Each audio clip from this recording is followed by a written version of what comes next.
بووە ئەوە لە 22 ئەپریل لێرە منداڵە دایک بوو تقریبا نزیکەی ساڵێک دەبێت کێشەیەکە نەچاوەڕێکری هاتیە پێشیا محەممەد دەما زارۆکەکەوان ji dayîk bû. Ew jî nedana belgenameya ji dayîk bûnê ye.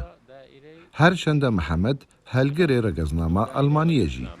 Lê ji bo pêdana wê dokûmentê gelek pêngavên zehmet li pêş in.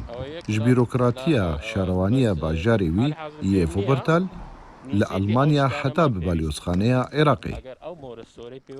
منداڵێکمان لێرە بووە لە 22 چار منداڵەکە پێویستی بە تەمین سەحی هەیە داوای هەندێک مستەسەکاتی لە من کردێ وەکو بەیان ویلادەی خۆم یان خێزانم لەگەر عەقد زەوازی هەردووکمان ئەویش دەڵێ لەو حاڵەتێکە ئەتوو ئەو شتانە دەبی بین دەبی لە وەزارەتی عێراقی خارجی عێراقی دەبی تەنسیق بکەی تەصدیق بکەی و لۆمان بینێ ئێرۆ تەرجمانیش بکرێت دوای دەبی بێ نۆتاری یعنی کاتب عادی لەوێش تەصدیق بکرێت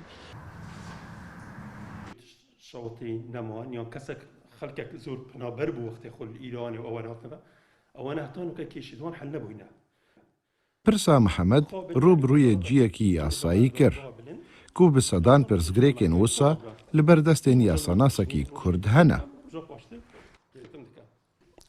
ئەو بەلگە ڕێکی نابینە چاوە ئەڵمانیادا پڕێڤە بە ئەو بەلگە وەکی من ئاماژە پێدا گەرە بچتە کاتب العدلی دادوەرا گشتی گەرە سەر بێتە تەصدیقکردن یعنی بێتە واژووکردن مورێکی سەرکەن پشتینگە ئەس بمە دادگاها بلند پشتینگە ئەس چینم بۆ وەزارەتە دەرەوەی ئەڵمانیا ڕاستی نزانم ینی سەفارەتە عێراقی بەرلینێ و قونسڵخانە کاری خەڵکی نامەشینن ئێجا نزا کێمبوونا کارمەندیت کوردمە کێ من وێرانە بەرسڤا خەڵکی نادەنەوە کاری مرۆڤی نامەشید کێ ماسیێتێکە زۆر مەزن هەیە.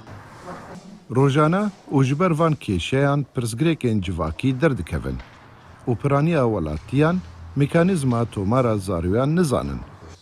Ev yek dibe sedema zirarên demê û madî. Her wisa derengxistina karên wan li nûneratiyên Iraqê li Almanya pirsgirêkê mezintir dikin. Ka Mihemed Emîn, Kurdistan 24, Wuppertal, Almanya.